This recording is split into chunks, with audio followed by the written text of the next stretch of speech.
অনেকেই বলছেন নেই একটাও মুসলমান তোমাদের মধ্যে। কথাটা কি বোঝা যাচ্ছে?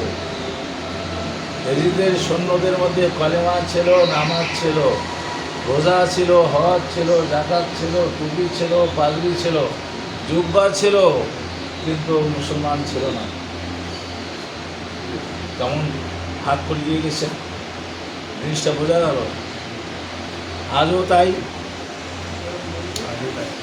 আজও তাই। কোন নামাজের বহর নামাজ পড়ে পড়ে কপালে দাঁত ফেলে দিয়েছে, টুপির বহর আর কোনোটাই প্রমাণ নেই।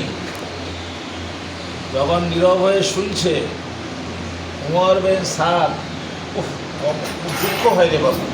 হাদিস পড়তে গিয়ে যখন উমর বিন সাদ পরে একটা ভালো টাইটেল লাগানো আছে, ও বুঝবা, পরে ভালো একটা টাইটেল লাগানো আছে, ওটা আমি বললাম না।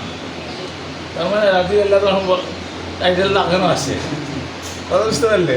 হাদিস পড়ার সময় ওই জায়গায় হাদিস, ওই জানোয়ারগুলোর মুখের হাদিস শুনে কী মানে মুসলিম সমাজ চলবে বলো দেখি, বাধ্য হয়ে পড়তে হচ্ছে।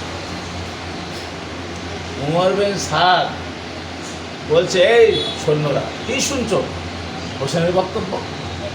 হোসেনের বক্তব্য শুনতে শুনতে দেরি হয়ে যাচ্ছে। হোসেনকে কতল করতে দেরি হয়ে গেলে নামাজ কাজা হয়ে যাবে।